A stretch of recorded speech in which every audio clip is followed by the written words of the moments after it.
Deveji, your host. Today we are having season 2, episode 37. So I welcome you and we are excited to start our episode 37. Today's number is 65. That is 65% of employees report being happy with their current job. Speaking of HR, we're going to be talking about human resources today, talent acquisition, and talent retention. Before I invite our guests to our virtual stage, I'd like to also point out our QR code right here. As we always welcome feedback from you to get new ideas, as well as if you like to be a guest or if you know someone who likes to be a guest. We created this QR code. We'll keep it during our streaming. You can just scan it. It'll bring a form, and you can fill the form to share your feedback, your ideas, as well as in case you like to be a guest speaker or if you like to suggest a guest speaker. We like to keep the conversation going, and to make it easy for you, we created this QR code and the form that you can fill and get in touch with us. We keep an open mind, and we love to hear from you. So that's why it's important that we keep the QR code on the screen and you can be in touch with us anytime. Also, we welcome any sponsorship opportunities and advertising for corporations, institutions, and companies. They can also fill the form and get in touch with us easily. That's an addition to our email address, the American Business Podcast at gmail.com. And any message that you send through the QR code will come to us via email and we'll respond at the earliest. All right, great. So let's welcome our guest today. We have a lot to cover, and I'm happy to welcome Mark Agovino to our virtual stage. Let's see. All right. Hello, Mark. Hello, Kevin. Welcome to the podcast. Thank you very much. Thanks for having me. Of course. It's a pleasure. So how is your week going so far? It's good. Weather's finally warming up here in New York, starting to feel more like summer. How about yourself?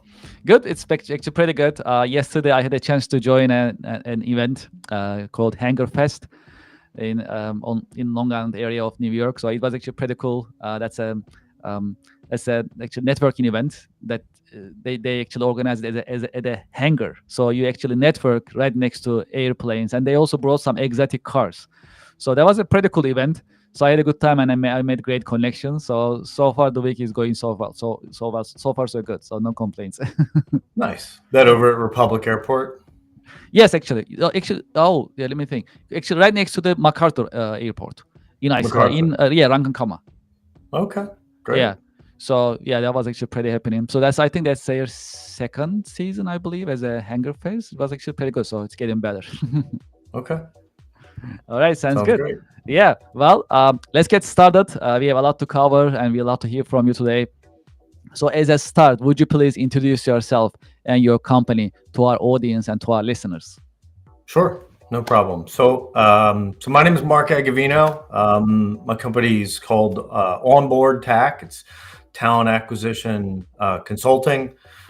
Started in business about 16 years ago. And our whole focus is really on helping small to mid-sized businesses with the whole process of attracting, evaluating, and then retaining top talent. So, I think studies have always shown that the quality of the people has a major impact on the success of a company. And I think SMBs are limited with resources and tools to be able to do a great job with it. So we try to help them. Yeah, it's very important.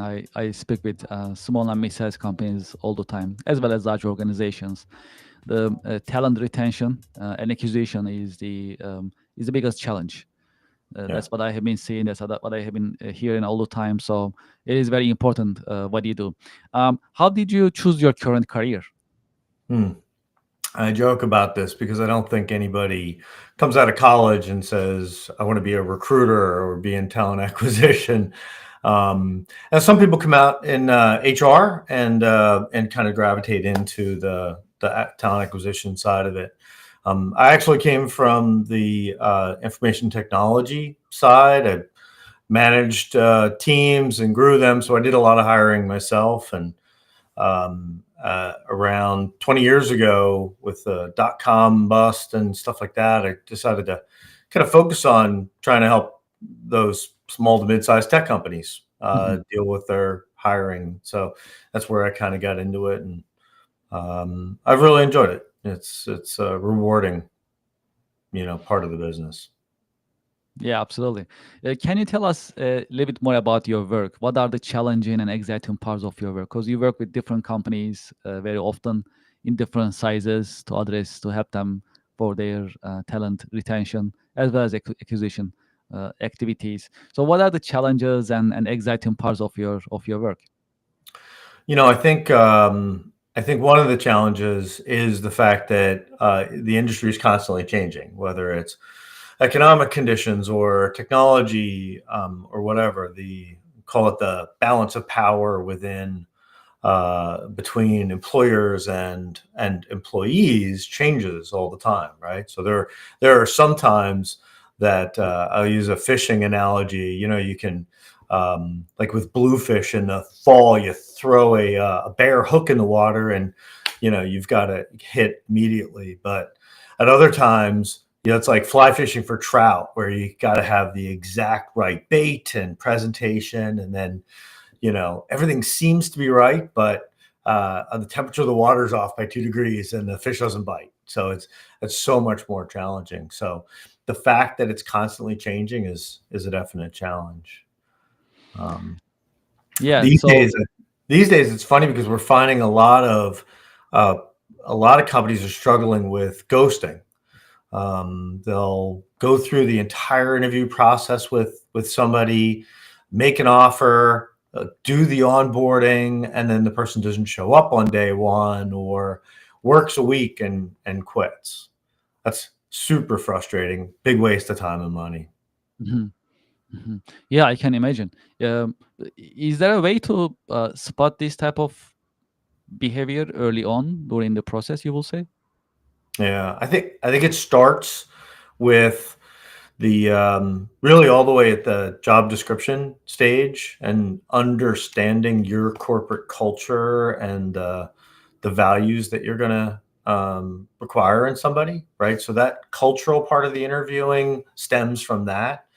Um, Other thing that helps is micro commitments. So during the interview process, um, getting commitments on moving to the next stages, understanding their motivation and what it's going to take for them to make a decision, what could change their mind.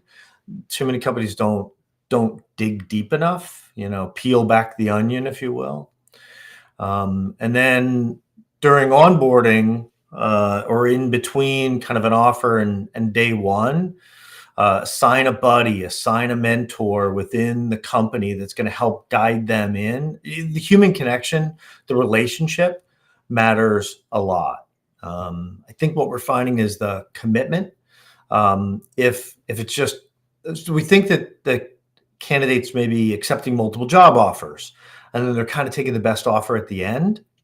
But if they have a personal commitment and a relationship, it helps to kind of seal the deal. So, during your interactions with different organizations, it's actually a follow-up question. You mentioned some of them, I believe, but just to dive deeper a little bit, what type of challenges businesses are having about retaining talent as well as acquiring talent? And are there any best practices? You mentioned some of them, I believe, but are there any like add-ons that you like to share in terms of best practices to acquire talent and retain? Yeah, I think since I deal with the small to mid-sized business market, they have some unique challenges, right? So typically they don't have the brand name, the resources. They may not be able to pay the same salaries as larger companies, right? Google, everybody wants to work for Google or Amazon or whatever, but small companies have a challenge. So they're best served by focusing on kind of a mission, a vision that the company has, um, and the culture, right? So working for a smaller company, you develop the relationships, you have a sense of purpose that you might not have with a larger company. I know an IT managed services company over in New Jersey that just focuses on dermatologists. And so their mission is to make dermatologists effective, efficient. Like they relate to their customers, and the employees relate to their mission, and it helps them attract and retain people who care about that. I like to shift our conversation to another popular subject called AI, right? Mm, So the AI is very popular. How do we know? We can tell on our YouTube channel and other channels that we get a lot of views whenever we talk about AI. We dive deeper and we look at it from different angles. So let's talk about AI from talent acquisition and retention point of view, and as well as generally in business. So how do you think AI will continue impacting businesses in general? Also, if we zoom in to the HR practices, retaining and acquiring talent, how do you see AI? Also, are there um, uh, any other negative impact that AI may make during the the talent acquisition process, for example? yeah. So I love this. I'm a techie, so I've been, engaged with this for a couple of years now, at least. So I think a few things, right? So one thing we're hearing a lot is companies are talking about AI first hiring. So if a manager wants to hire for a position, some companies are making them justify why a human needs to do it rather than an AI. That's a groundbreaking kind of change. The other is that some startup advisors are talking to companies about how they will need to, in the future, adjust their organizational chart to have human employees and AI employees and how they're being, kind of interacting. I think as opposed to thinking of it as AI taking jobs, I think it's important to think of it as AI is going to take tasks, right? So my kind of vision on it is more that, you'll have in a marketing department, instead of having four different people that, do different things, you'll have a marketing expert who has a social media AI agent that will, kind of manage the social media feed. And you'll have a content creation agent that will, do content creation. But the person's still going to be incredibly important to manage that process, do the strategic thinking and so on. So I think that the major impact is going to be in how HR hires. We have to be hiring for AI skills and the ability to build your own tools and identify parts of your workflow that can be automated. We could be on the verge of a massive productivity increase if we do it right, but employees need to be comfortable using AI in order to leverage their own knowledge and be more productive. Yeah, that's an important point of view. Actually, yeah, I never thought about having AI agents in the organization chart. I think that's a great point, and it looks like we are going there. So maybe it has already started. So I mean that's amazing when you think about it. And how Yeah. about AI in terms of talent? Let's say interviewing processes, talent acquisition Mm. processes. Are there any um, um, negative practices or practices that we should or HR practitioners should pay attention when AI is actually employed for during the hiring process? Yeah.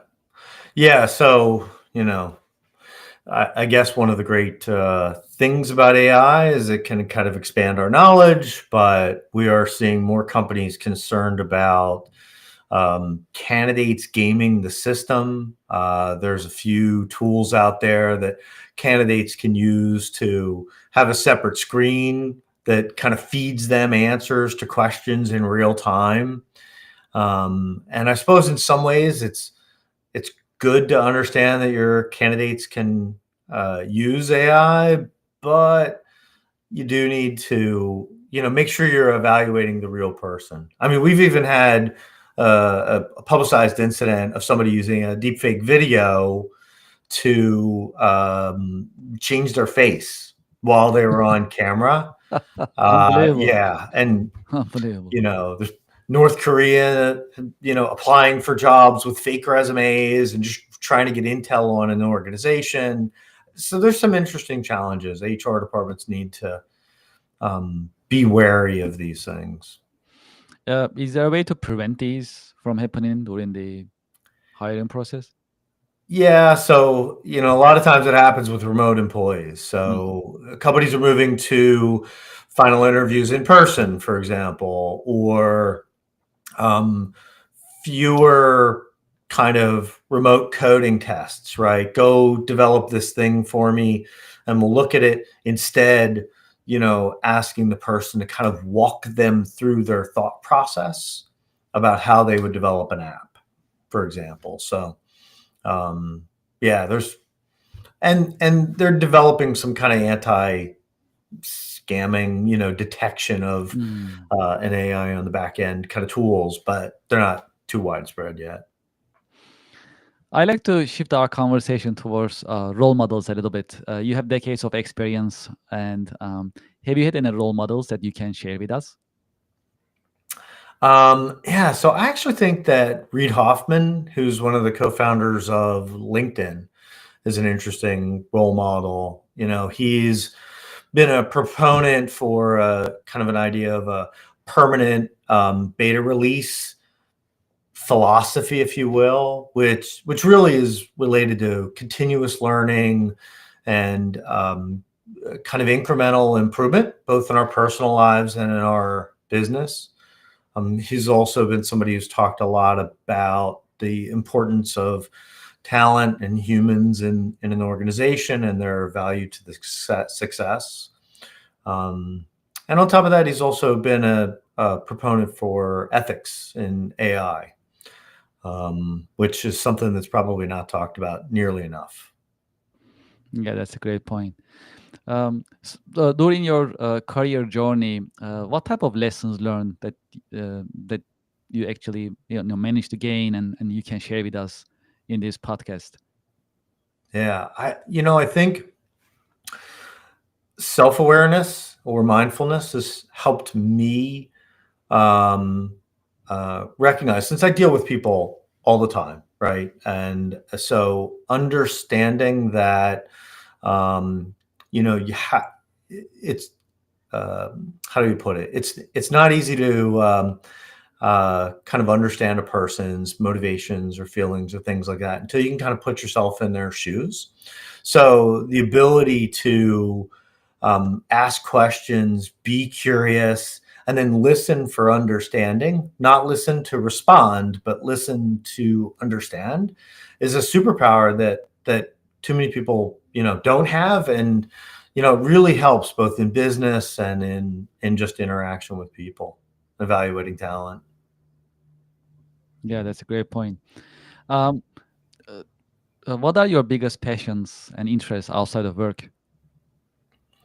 Honestly, my family is a big part of my life, so I feel like raising good human beings is a pretty big responsibility and probably my Absolutely. most important. But beyond that, I spend so much time immersed in technology that, honestly, the outdoor activities, whether it's hiking or fishing or camping or golfing or anything where, I'm able to kind of disconnect for a while, is super grounding, and so that brings joy to my life. Um, so in our podcast, we really focus on sharing informative content, especially for today's and next generation professionals. What type of career advice would you give to those who are thinking about getting into human resources as well as talent acquisition and retention part of business? Yeah, I would say that, it's whatever the industry is today, it will change. And so being able to blend the human interaction with with technology and kind of being technically savvy is going to be critical for HR as well as others. It's going to be a very dynamic environment, so learn how to roll with the punches and look over the next hill. That's going to be critical for people in HR. They're going to guide these organizations into the next phase. Yeah, it's very exciting, especially AI is getting more and more involved in tasks and activities. Looks like it's gonna be a pretty it's gonna be an experience in the field of HR and stepping. That's how it looks like. Yeah. So for those for our audience and listeners, for those who like to learn about your company and your services and activities, what is the best way for them to get information uh, about your Um, organization? Yeah, you can check me out on LinkedIn, or the website is onboardtac.com. All Um, right. Either Yeah, it way. is on the screen. Okay, perfect. Okay, Mhm. yeah, that's great. Well, Mark, thank you so much for your time and in your busy schedule, you've been with us and shared your insight and your wisdom. I truly appreciate it. Thank you very much for being with us. Appreciate it. Have a great weekend. Great. Thank you for having me. Appreciate it. Good to see you again, Kevin. Anytime. Yeah, anytime. Thank you so much. And to our audience and to our listeners, thank you very much for being with us. Well, on YouTube, we are getting more and more subscribers. So we truly appreciate your support. Right now, we have more than 38,000 YouTube subscribers. If you haven't done so, please subscribe and be part of our community. This is a business community which is growing and growing fast, and we are really excited and we really appreciate your support. Also, Beth, let's bring our QR code. So we just created a new QR code that you can just scan and just jump into our YouTube channel for those who are listening from LinkedIn, Facebook, Instagram, Twitch, and other channels. You can just scan this code. It'll take you to our YouTube channel, and you can just subscribe. So we just like to make it easy for you. Would you like to be a guest? Someone who likes to be a guest in our podcast. Would you like to share your feedback? Maybe you like us to share certain subjects in business that you like to share your thoughts with us. You can send us an email, americanbusinesspodcast@gmail.com. Also, we have the QR code right here. You can scan the QR code. It'll bring a form. You can fill the form for the same subjects to share an idea or to be a guest. You can fill the form and it'll just come to us directly and we'll reply to the email that you send us. Also, same for the sponsorship opportunities, advertising. We appreciate our sponsors. If you like to promote your business products and services, you can also send us an email, americanbusinesspodcast@gmail.com, or you can just scan the QR code and then fill the form, and we'll be in touch with you. And we love to work with your organization and with your brand and promote it to our business community. Also, if you go to our website, americanpodcast.tv, you can see our coming schedule. We update our website weekly. And when you go to our website, americanpodcast.tv, you'll see the schedule coming up, episode numbers, as well as who's going to be our guest speaker and what type of subjects we will be covering. You'll also be able to learn about it and you can join us. And one final note, we have a new sponsor, IP Vanish VPN. And we have a link that I'm sharing on the screen. You can go to this link. You can learn more about IP Vanish VPN. If you need a VPN, you can consider IP Vanish. I'm using IP Vanish. It's a solid system. If you need a VPN, that's a good solution. And that's the link that we like you to go in and learn more about. And if you're interested, you can also subscribe right there. Well, I think that is it for this episode. I'd like to thank you for your time and thank you for your interest. I'm looking forward to having you at our next The